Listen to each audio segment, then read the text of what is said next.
Hello guys, good morning. This is Maggie Raj here, and today I am going to get discuss about the charging by induction method and transformation of the charge. आवेश का स्थानांतरण, आवेश का आवेशन प्रेरण विधि द्वारा और आवेश का स्थानांतरण और क्वार्क थ्योरी, इसके बारे में डिस्कस करने जा रहे हैं. So let's discuss here. प्रेरण विधि द्वारा,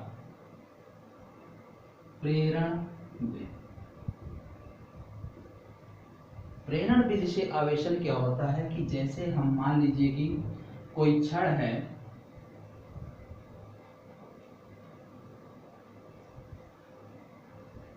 ये छड़ अगर धनावेशित है और हम किसी धात्विक गोले के संपर्क में इसको लाते हैं तो इस छड़ के संपर्क वाला सिरा जो होगा वो आधा इसके विपरीत आवेशित हो जाएगा. ध्यान रखिएगा, ये प्रेरण विधि से है, इसलिए ये छड़ इसके संपर्क में नहीं है, इसके पास है. ओके, मतलब जस्ट टच कर देना, वो चीज यहाँ पर नहीं है जैसा हमने चालन विधि में किया था. तो ये इतना निगेटिव हो जाएगा और इसके निगेटिव होने से बाकी जो बचा हुआ पोर्शन है उस पर पॉजिटिव चार्ज हो जाएगा.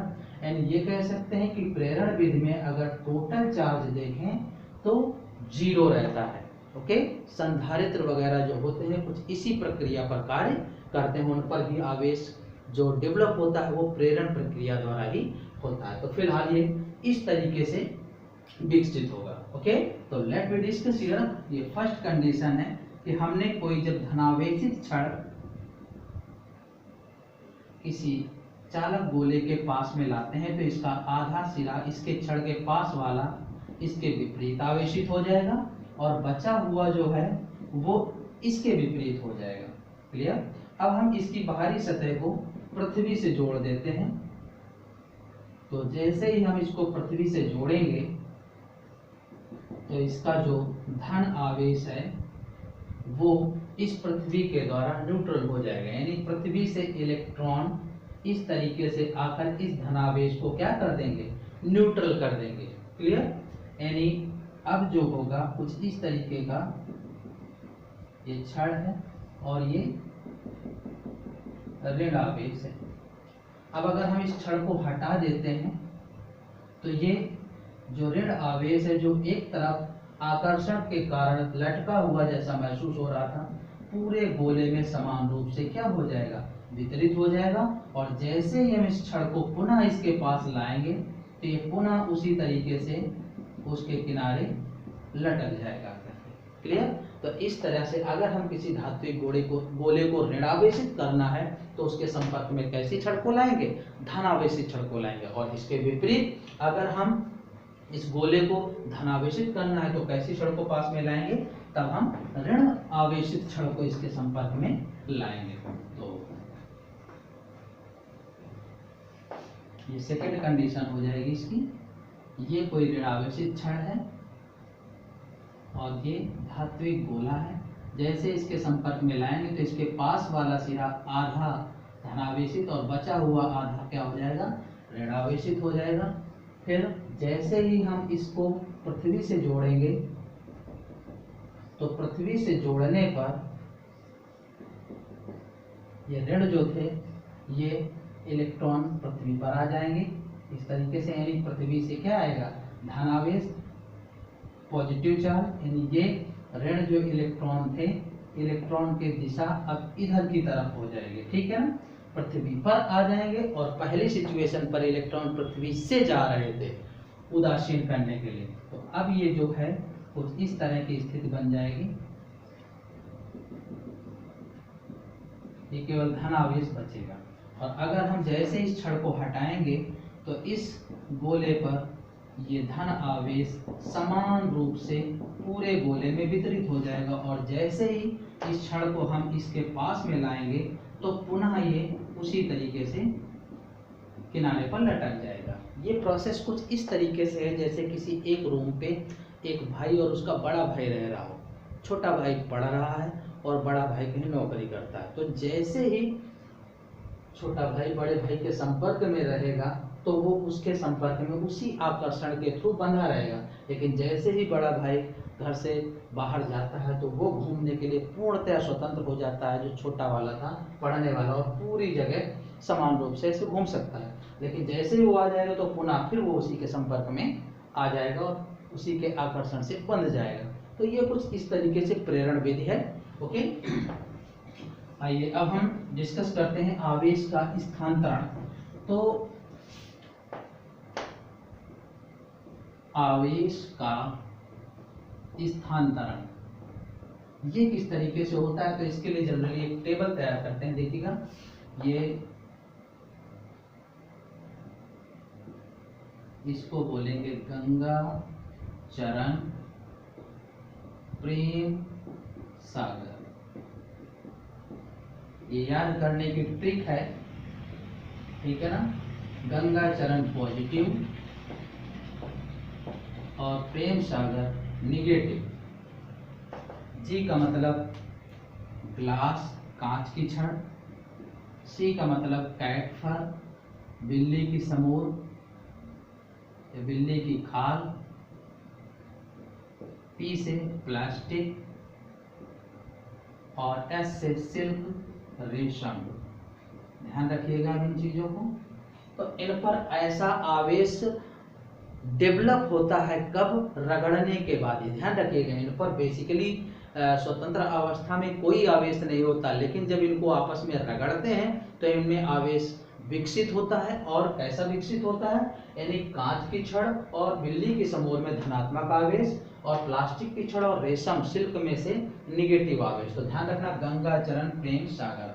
अब गंगा सागर से निकलती है और प्रेम चरणों में पाया जाता है। तो जी ग्लास को सिल्क में रगड़ेंगे और प्लास्टिक को बिल्ली की खाल या बिल्ली की समूह में रगड़ने पर ये आवेश विकसित होता है। तो देखते हैं हमने क्या किया कि ग्लास को हम इस तरीके से डिनोट कर दे रहे हैं, सिल्क को कुछ इस तरीके से डिनोट कर दे रहे हैं, रेशमी कपड़ा। प्लास्टिक को भी इस तरीके से डिनोट कर दिया, और कैट फर, बिल्ली की खाल को कुछ इस तरीके से डिनोट कर देते हैं। ये इनके संकेतों को हम संकेतों के रूप में मान ले रहे हैं। तो अब देखिएगा, ये सिल्क है पहला केस, और इसमें कांच की छड़ों को रगड़ रहे हैं। ये कांच की छड़ है। तो रगड़ने के बाद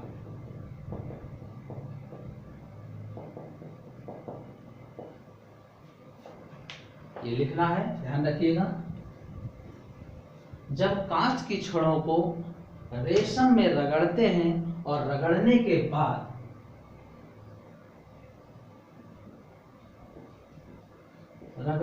बाद कांच की छड़ों में धन आवेश तथा रेशम में ऋण आवेश विकसित होता है।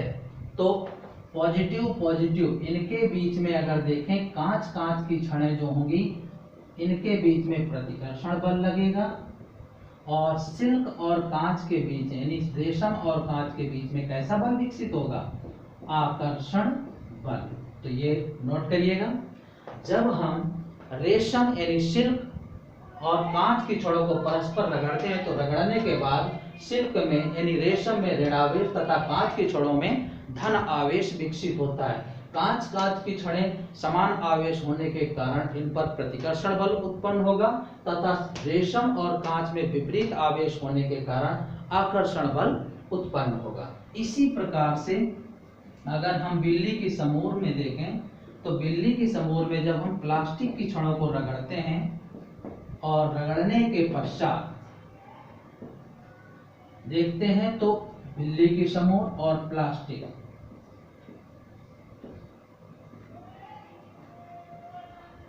पर ऋण आवेश विकसित हो जाता है, और कैट फर पर धन आवेश यानी बिल्ली की खाल पर धन आवेश विकसित हो जाता है। तो ये दोनों एक दूसरे को क्या करेंगी? प्रतिकर्षित करेंगी, और बिल्ली की समूह और प्लास्टिक एक दूसरे को क्या करेगी? आकर्षित करेगी। ओके, यानी इनके बीच में आकर्षण बल लगेगा। ठीक है।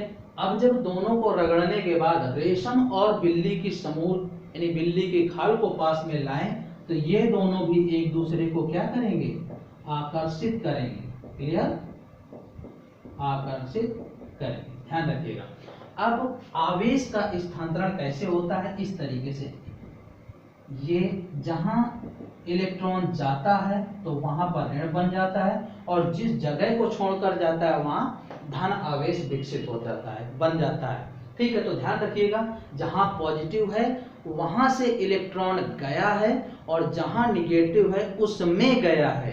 तो देखिएगा, जब हम सिल्क और ग्लास की बात करते हैं तो ये है ग्लास और ये है सिल्क। ग्लास में पॉजिटिव और इसमें निगेटिव, यानी इलेक्ट्रॉनों का स्थानांतरण कांच की छड़ से रेशम में हुआ है। ठीक है, नंबर 1। नंबर 2 देखिएगा, यहाँ पर कैट फर और प्लास्टिक में से, इसमें से देखिएगा ये C है, ये P है, C पर प्लस है और इस पर माइनस है, तो इलेक्ट्रॉनों का स्थानांतरण बिल्ली की समूह से प्लास्टिक की छड़ में हुआ है। ये अलग से क्वेश्चन भी पूछे जाते हैं कि इलेक्ट्रॉनों का स्थानांतरण कैसे हो रहा है, तो कांच की छड़ से रेशम में इलेक्ट्रॉनों का स्थानांतरण हो रहा है और बिल्ली की समूह से प्लास्टिक में। ट्रिक इसको याद करने की ये है, प्लस माइनस। ध्यान रखिएगा, जिस जगह पे माइनस है वहां पर इलेक्ट्रॉन पहुंच चुका है और जिस जगह पे प्लस है वहां से निकल चुका है, यानी इलेक्ट्रॉन का स्थानांतरण A से B में हो रहा है।